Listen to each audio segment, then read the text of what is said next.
Assalamualaikum warahmatullahi wabarakatuh. Kami dari kelompok 5 ingin menyampaikan materi yang berjudul Responsibility Center, Revenue, dan Expense Center.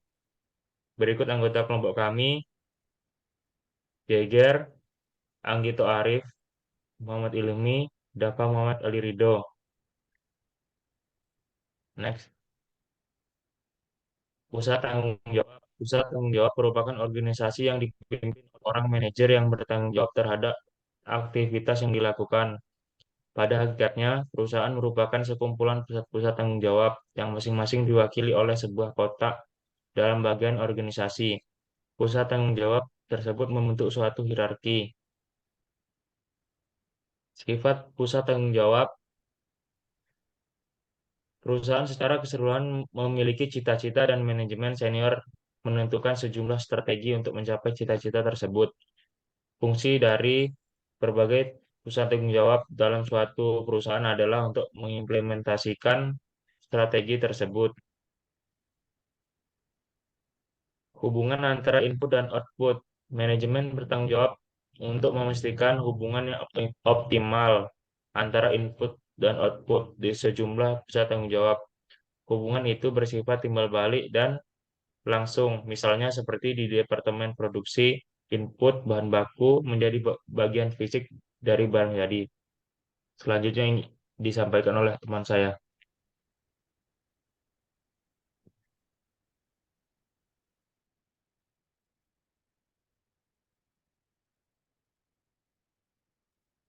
Mengukur input dan output. Kebanyakan input yang digunakan oleh pusat tanggung jawab dapat dinyatakan dalam ukuran fisik, seperti jam kerja, liter minyak, rem kertas, dan KWH listrik. Dalam sistem pengendalian manajemen, satuan kuantitas tersebut kemudian diterjemahkan ke satuan moneter. Uang merupakan penyebut umum yang memungkinkan nilai dan berbagai sumber daya yang beragam untuk digabungkan dan dikombinasikan.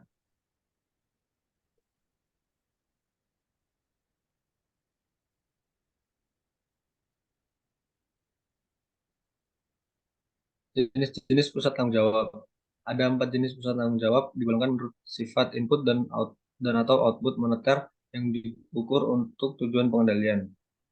Pusat pendapatan, pusat beban, pusat laba, dan pusat investasi. Masing-masing pusat tanggung jawab tersebut membutuhkan peranan-peranan dan sistem pengendalian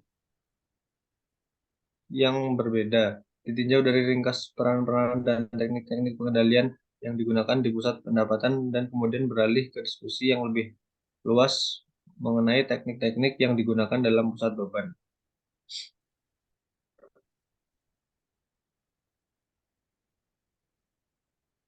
Efisiensi dan efektivitas. Efisiensi adalah rasio output terhadap input atau jumlah output per unit input. Dalam banyak pusat tanggung jawab, efisiensi diukur dengan cara membandingkan biaya aktual dengan standar, di mana biaya-biaya tersebut harus dinyatakan dalam output yang diukur.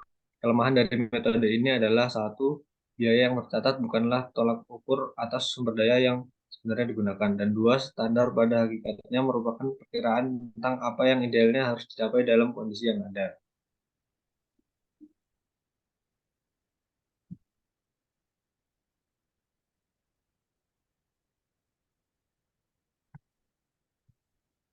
Dan pusat pendapatan. Di pusat pendapatan, suatu output yaitu pendapatan diukur secara moneter.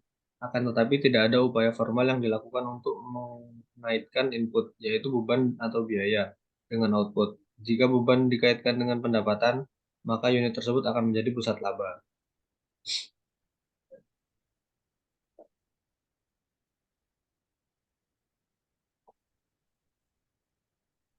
Kemudian pusat beban. Pusat beban adalah pusat tanggung jawab yang inputnya diukur secara moneter, namun inputnya tidak. Ada 2 jenis umum dari pusat beban, yaitu pusat beban teknik dan pusat beban kebijakan. 2 jenis istilah ini berkaitan dengan 2 jenis biaya. Biaya teknik adalah biaya-biaya yang jumlahnya secara tepat dan memadai dapat diestimasikan dengan keandalan yang wajar, sebagai contoh biaya pabrik untuk tenaga kerja langsung, bahan baku langsung, komponen, perlengkapan, dan keperluan-keperluan. selanjutnya akan disampaikan oleh teman saya.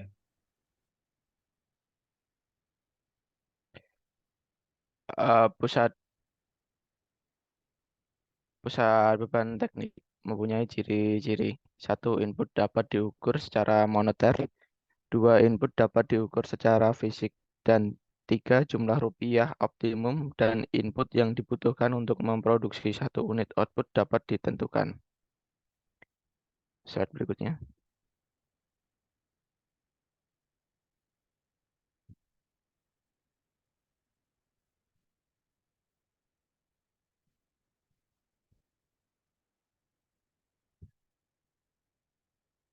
Slide, slide berikutnya, kira.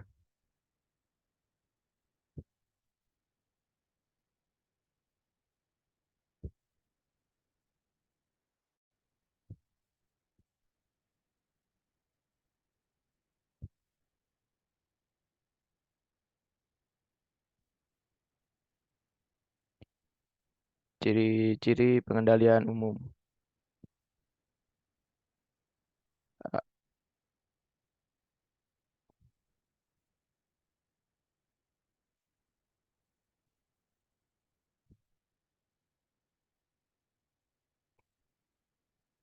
Uh, Pusat beban kebijakan meliputi unit-unit administratif dan pendukung seperti akuntansi, hukum, hubungan industrial, hubungan masyarakat, sumber daya manusia, operasi lead bank, dan hampir semua aktivitas pemasaran.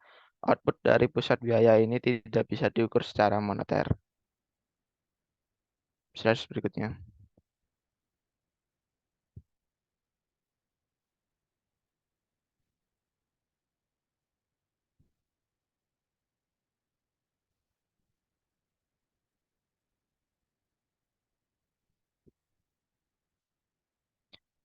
Ciri-ciri pengendalian umum, penyusunan anggaran, variasi biaya, jenis pengendalian keuangan, pengukuran kerja. Slide berikutnya.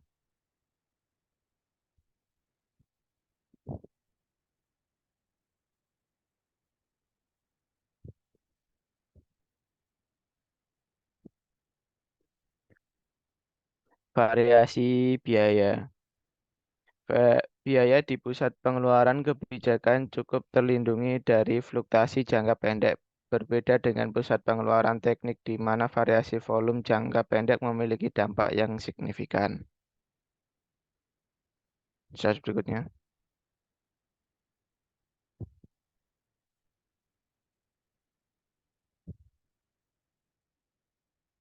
Jenis pengendalian keuangan. Pengendalian keuangan dalam pusat beban kebijakan sangat berbeda dengan pusat beban teknik. Di pusat beban teknik, sasaran adalah menjadi kompetitif dalam biaya dengan cara menentukan standar dan mengukur biaya aktual terhadap standar tersebut.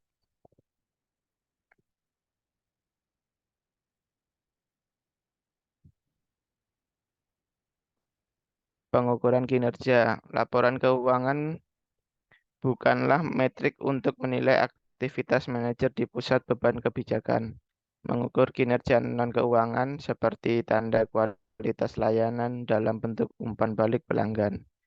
Memungkinkan kontrol keseluruhan pusat beban kebijakan. Slide berikutnya akan disampaikan oleh Arido.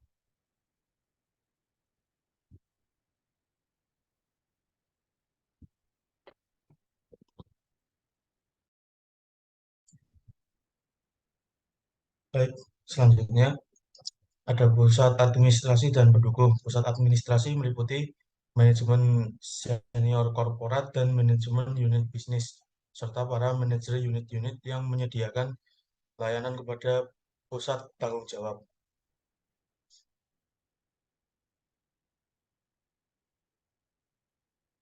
Next. Selanjutnya permasalahan dalam pengendalian.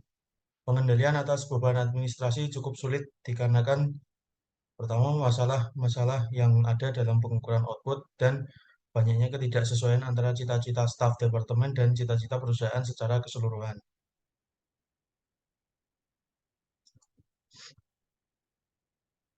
Next. Selanjutnya ada pusat penelitian dan pengembangan. Pengendalian terhadap pusat penelitian dan pengembangan akan menyajikan kesulitan tersendiri, terutama kesulitan dalam menghubungkan hasil yang diperoleh dengan input dan kekurangannya keselarasan cita-cita. Kesulitan dalam menghubungkan hasil yang diperoleh dengan input. Hasil dari aktivitas penelitian dan pengembangan sangat sulit diukur kualitasnya beberapa dengan aktivitas administrasi.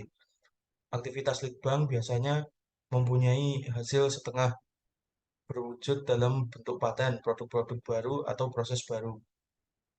Dan tidak ada tidak adanya keselarasan cita-cita. Masalah keselarasan cita-cita di pusat litbang memiliki kemiripan masalah sama yang terjadi di pusat administratif.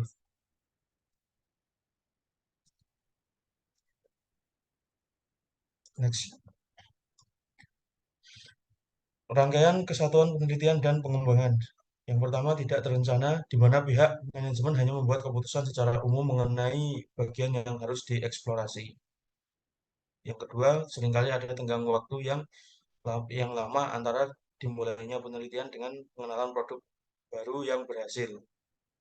Next.